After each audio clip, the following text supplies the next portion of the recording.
राजुरा महसूल अधिकारी कार्यालयात आज जी घटना घडली ही घटना अत्यंत दुर्दैवी आहे।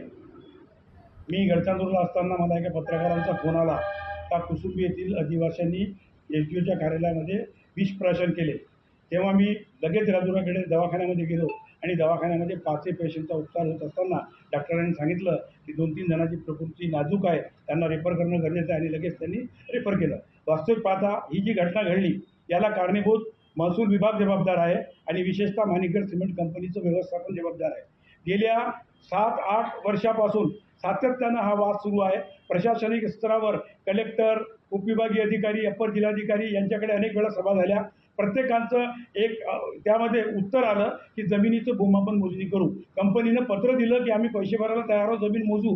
आम्ही सुद्धा मागणी केली, जमीन मोजा, दूध का दूध, पाणी का पाणी।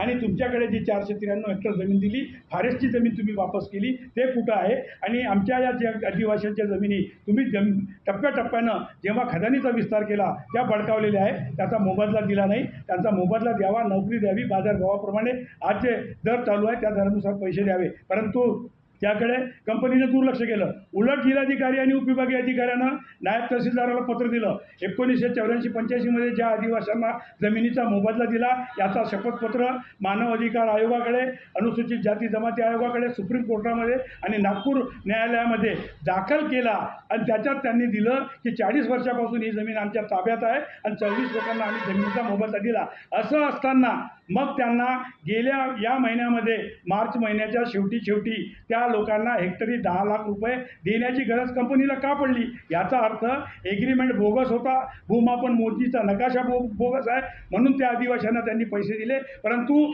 ज्यांना पैसे दिले त्यांना डबल पैसे दिले। त्यांच्या जमिनीसुद्धा कंपनीच्या क्षेत्राच्या बाहेर आहे, परंतु ज्यांच्या जमिनी खोदून टाकल्या, ज्यांच्या जमिनी क्षेत्राच्या आतमध्ये आहे, उत्खनन झालं, या लोकांना एक नवीन पैसा दिला नाही, त्यांचं शोषण झालं, त्यांना या वेदना असहाय्य झाल्यामुळे आणि बर्बाद झालो या भावनेतून त्यांनी आज जी घटना घडवली आहे त्याला खरं तर प्रशासनातील महसूल विभाग आणि खास करून माणिकगड सिमेंट कंपनी जबाबदार आहे। याबद्दलचा ठोस निर्णय घ्यावा आणि त्यांच्यावर गुन्हा दाखल करावा अशी आमची मागणी आहे।